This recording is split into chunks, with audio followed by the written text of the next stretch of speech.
Dear WWE, it's been a while since I did one of these personal vlogs about to you people there, and you see, I love what you're doing in NXT. It's showing that you can have great wrestling on there, but up in on Raw and SmackDown, here's what my problems are. You're having, to me, some stupid notion that you recycle an old joke for the Royal Rumble, which is this Sunday, and having Roman Reigns going as the number one slot via a draw from that the McMahons did on Raw, this past Raw, which I seen that same thing happen for about 12 years ago with JBL when he another wrestler had his own hand-picked opponent by lottery, and it was on each ball was the same name. You know, that is complete utter bull crap right there. We're using the same story idea from an old storyline. It's like the Wyatts. It was a good concept to have them running roughshod in the WWE since they became from the NXT. Then you had a smart move to break them up, have one go his own way, another one go his other way, and Bray Wyatt going solo. Then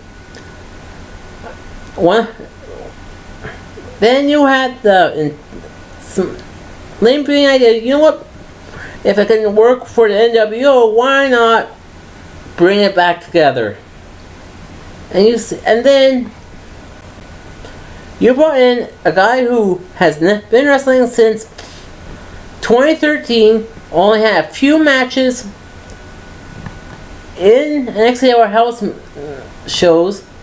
Then you brought him up with no experience down in NXT and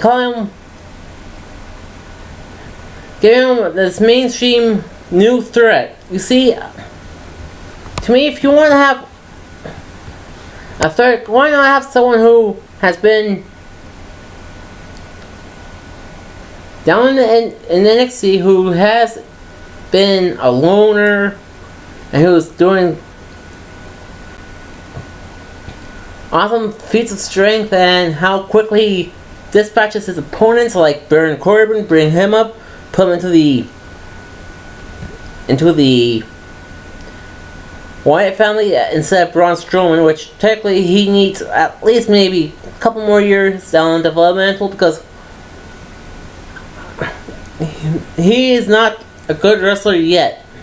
And there's so many, and also all these injuries you have here because of some people having knee injuries or a shoulder injury or a neck injury. Why not, instead of pushing the same wrestler that you've been trying to push all year, why not get, I don't know, Dean Ambrose a chance to shine as world champion? Hell, he's more entertaining than Roman Reigns. No offense to Roman Reigns, because Dean Ambrose, he combines a little bit of Roddy Piper, a little bit of Brian Pillman, and a little bit of Stone Cold Steve Austin, all into one persona, which I think is brilliant, mind you. But and also we have the New Day. Seriously, you have I got no problems as all three as good wrestlers, but Xavier Woods is getting on my nerves. Myself, you see, he's getting obnoxious, and that personality doesn't fit him. He's a freaking doctor, for crying out loud. And also, you call him tag team wrestler champions. It's always Xavier Woods. It's actually Kofi Kingston and Big E on the title shots during as tag team champions. If you want all three of them to be tag team champions, they do the Freebird rule instead of having the same people to going out. Have, and for example, one match have Kofi and Xavier, and the next match Big E and Xavier, to just mix and match, but not have the same tag team over and over again for being called tag team champions. But if you want to do the Freebird rule, and heck, here's what I will do. The two tag for this problem with New Day. Here's what I think: all three of them cannot be tag team champions. If you want them to be tag team champions, have all three of them cycle through when there's a title match, or every tag team match, and also bar the third member of the New Day during the matches. Yeah, that's right, because that's how they win. Have that third person who's not the manager, and that's also with going for these stables. If you don't have a manager's license, you're not allowed to be at ringside. It's a rule I know since the 1980s. Also, about the Survivor Series. Love the concept of that pay-per-view back in the day. The first 4 pay-per-views, no title matches. I just have all through the card, single elimination matches. No title matches. And to me, if I booked the Survivor Series my way, outside of the women's match, the women's division. Oh, sorry, it's Divas division. No offense. It's now. I want them to be called women because it's more empowering than Diva, because a Diva might break a nail, but women, they would actually fight and hell. And back to my about Survivor Series. I love the Survivor Series concept, but you see, to outsmart people, you see, have a couple of traditional Survivor Series matches on the card. Have tag team turmoil match, and also have a Cibernetico, which is the Mexican style of a tournament. Have maybe about 8 wrestlers per side, or maybe 4, and on one side have the world champion and a couple of his buddies team up, and then have a lot better than instead, and have it go through until we have a world champ. If the world champion can retain or have a new champion. That's how I would do for a Survivor Series. And heck, like I said on these dear WWE vlogs, I got nothing against Chrome Static or C Fosh, but look, their theme songs are for the superstars are just 40 seconds repeat.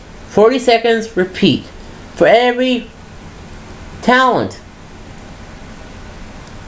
And heck, Jim Johnson, who's still working for you guys, He does not do that. And heck, he is a better talent than Chrome Static and Steve Fosh combined.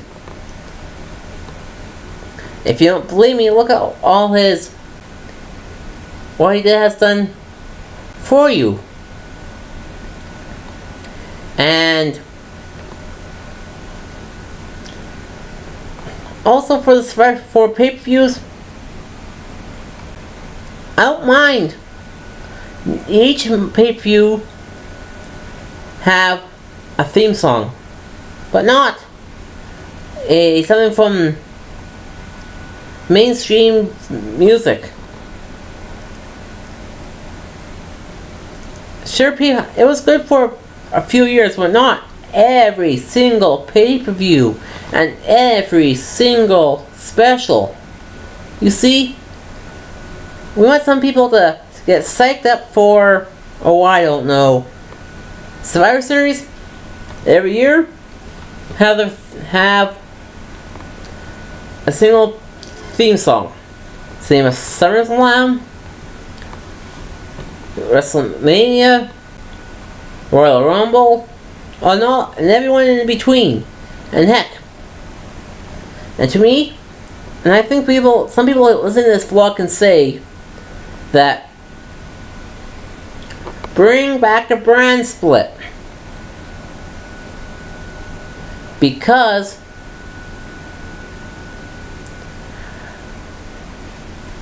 people are getting tired of seeing the same match on Raw that we see on SmackDown, and vice versa. For example, and have new rivalries instead of having the same top stars going at it for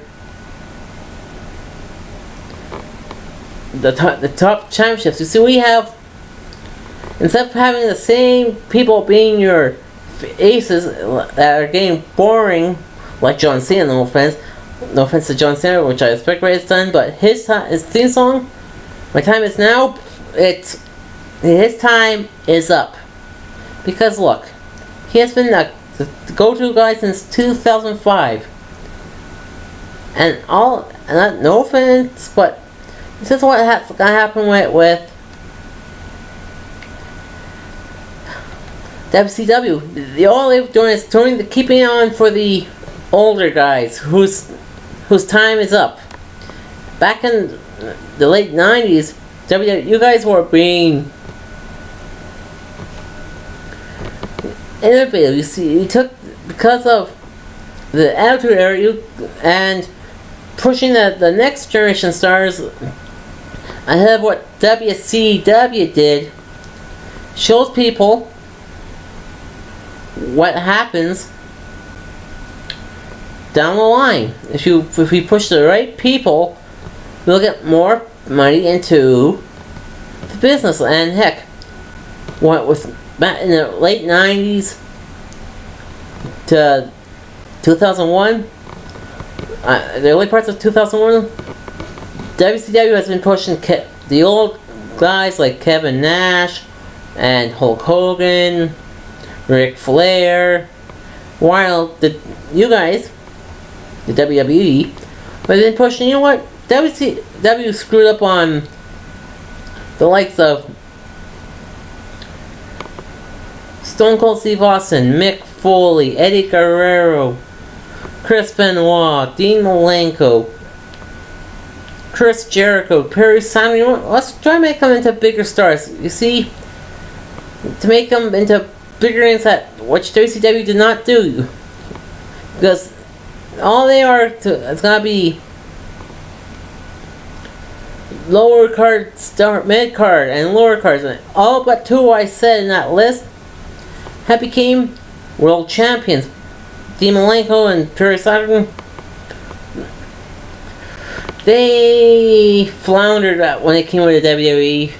Sure, they won championships in the WWE, but they were lower mid card. But now, and also for, like I said, for the brands, bring it back so we can have better storylines and better rivalries. Like and bring up the NXT stars on both shows so we can see how they do against, say, one of the big stars. And hell,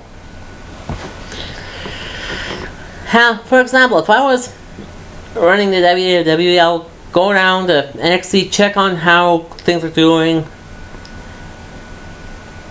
pick two talents in NXT.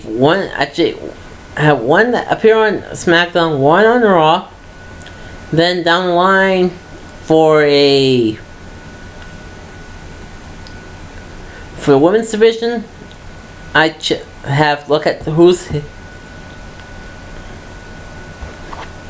in each section, and bring up some of them to face off against who's in the women's division, which I don't consider the Divas division. It's over now, so could we have back at the women's division as well? Because most of the women wrestlers there in that division are actually women who can actually fight, but who can't break a nail. And also, seriously, one diva, or actually women's wrestler you have there, Sasha Banks, which I talked about on one of these vlogs earlier. No offense, her gimmick has been called the Boss. It's kind of a little offensive, you see, because she wants to be the top person here. Hell, I don't know if she's kind of saying that she's Stephanie McMahon wannabe, or trying to be just like Bruce Springsteen, who is nicknamed the Boss, mind you. And hell, I like to have her to do something that's not of kind of be wearing those 80s, those blender shades, which technically are early 2000s. And also, if I would go to her and say, could you actually talk to her about some ideas about how to tweak her gimmick just a little bit, and have her make her, if she wants to be called the Boss, so why not have a little bit of a mafia feel to her, instead of being a part of a group that's considered how they are acting like a bunch of party girls. No offense to Team Bad, but I could see a all-female mafia, maybe. That's all I like to see. To see how people react to an all-female mafia gimmick. Just like a little nod to the Mamalukes back in late 99 to 2000-ish, and then 2001, but I'm not picky, mind you, in hell. And also, and I think it's time to see Leslie Authority and Vince McMahon on Raw and SmackDown, so we can have general managers, which I think is pretty nice, mind you, to have on Raw and SmackDown. On Raw, or on one we have a corrupt general manager, and on the other one, a by the books kind of guy. So to all you people, please like this video, comment on here. So, and if you agree what I say, and also the Smellable Sean Bateman sign.